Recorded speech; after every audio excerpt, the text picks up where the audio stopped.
Salut les cons. Non, pardon, salut à tous. Excusez-moi, mais le titre de ce film a tellement fait rigoler que j'ai fini par dire des conneries au passage. Je vous jure que pendant un moment, c'est resté gravé dans ma tête et j'ai fini par partir en vrille. Mais bon, ne perdons pas de temps, c'est parti pour une nouvelle critique consacrée à ce film. À savoir, Adieu les cons d'Albert Dupontel. Dans une vidéo récente, originairement diffusée sur Instagram, à savoir celle-là, je vous ai parlé brièvement d'une actrice pour qui j'ai un coup de cœur. Virginie Efira. Ça fait à peu près une dizaine d'années que j'entends parler d'elle, et pourtant, le premier film que j'ai vu, c'était Et ta sœur de Marion Vernou. Ensuite, il y a Victoria, Le goût des merveilles, Un homme à la hauteur, Sibylle dont je vous ai parlé précédemment, Police qui est sorti à peu près d'un mois, film dont elle partagera l'affiche avec Omar Sy, et attention Critique Express, je n'ai pas aimé du tout, et enfin, le dernier film qui est sorti, Adieu les cons. Et info bonus, on le retrouvera dans Benedetta, le prochain film de Paul Verhoeven. Et franchement, vivement que ce film sorte parce que j'ai toujours été un grand fan de Paul Verhoeven. Et si au départ, j'ai choisi de vous parler de cette actrice d'origine belge, qui en premier lieu a été une animatrice de télévision, eh bien, c'est pour la simple et bonne raison qu'en dehors de sa beauté et de son plastique de rêve, je sais pas si on dit son ou sa plastique de rêve, je sais pas, eh bien, je trouve que Virginie Efira, c'est vraiment une très bonne actrice. Que ce soit en tant qu'avocate, en tant que psy-dépressive, en tant que lesbienne qui cherche à inventer, et même en tant que flic. Bref, jusqu'à présent, dans tous les films dans lesquels elle a figuré, que j'ai pu voir parce que je n'ai pas vu toute sa filmographie, j'ai toujours été admiratif, ne serait-ce que par son talent. Et d'ailleurs, ce film, Adieu les cons, n'est pas une exception à la règle. Et comme de coutume, voici son synopsis. Ici dans ce film, on suit deux protagonistes qui ont atteint le fond.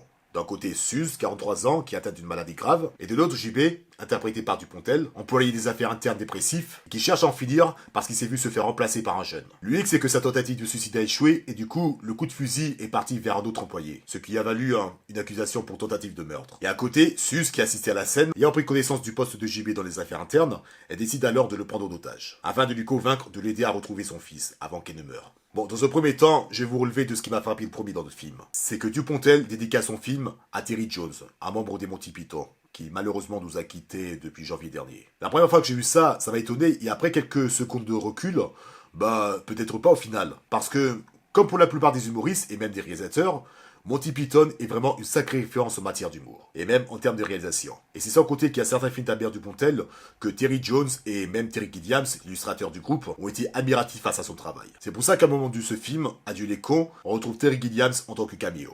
Et ça, c'est vraiment plaisant. Et tant qu'on est sur les invités, on peut également citer Kian Kojandi, le créateur de Bref, et le Palma Show, constitué de Grégoire Ludig et David Marais. Et petite parenthèse, ces deux-là ont déjà joué ensemble. Bref, ce film, Adieu les cons, est déjà sorti en juin 2020 en avant-première, et aujourd'hui 20 octobre, à l'heure où j'enregistre cette vidéo, il sortira demain, soit le 21 octobre. Et pourtant, c'est un projet qui date de 2013, parce que dans une interview, suite à la sortie de 9 mois ferme, le titre du film a déjà été trouvé, ainsi que le scénario. Il y a même eu quelques passages drôles, mais il fallait quand même du temps pour peaufiner un peu le scénario du film. Et à propos de ce scénario, justement, c'est plutôt pas mal trouvé. Je veux dire, imaginez que c'est La Carapate, le film de 1978 avec Pierre Richard, avec un dépressif, une femme gravement malade qui n'a plus rien à perdre. Ajoutez à ça un brin d'humour d'Albert Dupontel, dont je ne suis pas encore sensible pour l'instant, et des sujets sérieux dont je reviendrai plus tard, et vous obtenez Adieu les cons. Parce que oui, malgré que j'ai rarement rigolé face à ce film, eh bien, j'ai quand même adoré, j'ai trouvé pas mal.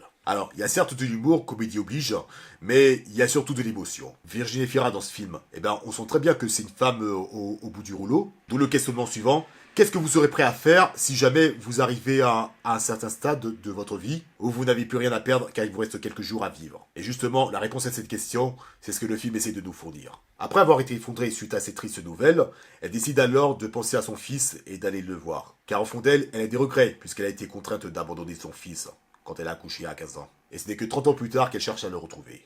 À n'importe quel prix. Bref, au fur et à mesure de La Carapate, tu as vraiment de la peine pour Suze. Et c'est pareil pour JB. Albert Dupontel, franchement, chapeau mon gars. En tant que fonctionnaire dépressif, il est vraiment crédible. Pour vous citer qu'une seule scène, il y a une espèce de plongée où tu vois au centre un Dupontel qui pleure, mais vraiment de manière vraiment désespérée. Cette séquence a duré, je crois, une trentaine de secondes à 45 secondes, mais c'était vraiment intense parce que tu le vois pleurer, mais je sais pas, c'est vraiment très bien joué. C'était vraiment un très beau plan, on trouve un Dupontel dépressif, émotif. Et puis je sais pas pour vous, mais dans ce film, dans ce rôle, Albert Dupontel me fait un peu penser à Jean-Pierre Pernaut, vous savez. Non, franchement, Dupontel, j'ai beaucoup aimé ce rôle. Et on n'oublie pas évidemment Nicolas Marié, dans le rôle d'un archiviste aveugle, qui est plutôt bien dans ce rôle, qui est parfois est marrant, sans pour autant me marquer. Mais bon, il a quand même contribué à l'histoire, et c'est déjà ça. que j'aime surtout avec ce film, c'est que, bon, comme je vous l'ai dit, il possède quelques plans magnifiques. Par exemple, la scène où JB pleure de désespoir pendant 1 minute, je dirais. Il y a un autre moment où Virginie Fira circule dans la rue, en plein jour, où à travers son pare-brise, tu vois le paysage se défiler. Et en même temps, tu vois son visage à travers le pare-brise. Ça, je trouve que c'est plutôt cool. Et vers la toute fin, sans vous spoiler, quand ils sont en train d'observer quelqu'un dans un appartement, on voit l'éclairage de l'extérieur tout en orange, et à l'intérieur de l'appartement, eh bien, il y a une lumière bleue. Comme s'il y avait une sorte de contraste entre le chaud et le froid. Ce qui explique que d'après Dupontel, enfin, le personnage de Dupontel, arrive vraiment à interpréter le statut, comment dire, le statut social et le statut psychologique de la personne qui se trouve dans l'appartement et que les personnages de Virginie Fira et de Dupontel sont en train de scruter. La lumière bleue est certes présentée de manière très intense, mais ça peut représenter la froideur, comme quoi c'est une forme de dépression, puisque le personnage est dépressif. Il a vraiment du mal à des difficultés à s'intégrer, vous voyez le truc. Bon, je vais pas vous en dire plus, allez le voir le film par vous-même et vous comprenez de quoi je parle.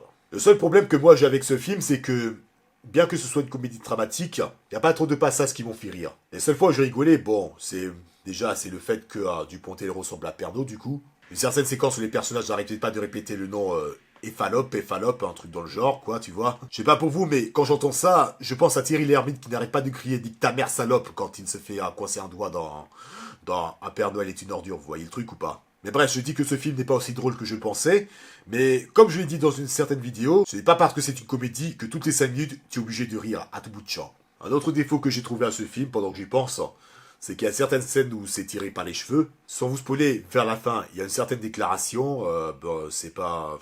J'ai trouvé ça moyen, j'y croyais pas trop. Le coup de la manipulation de l'ascenseur dans le bâtiment, bien que ce soit une bonne idée, je trouve que c'est pas assez bien exploité pour que ça puisse me marquer. Et certainement d'autres défauts dont j'ai pratiquement oublié. Je suis vraiment désolé pour ça. Bref, au moins une chose que je pourrais pas lui tirer, c'est la toute fin. Je vous assure, vous ne serez pas prêt. Même si, bon, artistiquement, ce n'est pas la démarche qui me plaît le plus, mais je reconnais que la fin, ça m'a quand même un peu bousculé, tu vois. Mais bref, tout ça pour dire que Adieu les cons d'Albert Dupontel, c'est pas vraiment une comédie à laquelle j'ai vraiment ri, en comparaison de La Carapate, pour ne citer que le classique, mais je pense que le film vaut quand même le détour. On sent quand même un bel effort au niveau de la photographie, en termes d'écriture du scénario, qui traite des sujets sérieux comme la dépression, la solitude, la maladie, la détermination d'atteindre certains buts, surtout lorsque vous savez que vos jours sont comptés sans aucun traitement. Un jeu de couleurs très bien choisi, et d'ailleurs mention spéciale à Virginie Fira avec sa tenue, rouge et noir. Bref, ce film, Adieu les cons, j'ai plutôt bien aimé pour ma part, et je vous le recommande, sincèrement. Et voilà mes chers amis, c'est tout pour cette vidéo consacrée à Adieu les cons d'Albert Dupontel. J'espère que cette critique vous a plu. Si jamais c'est le cas, mettez-moi le pouce bleu. Abonnez-vous à la chaîne pour plus de contenu. Suivez-moi sur Instagram. Et on se retrouve très bientôt pour une prochaine vidéo. Et d'ici là, portez-vous bien. Ciao.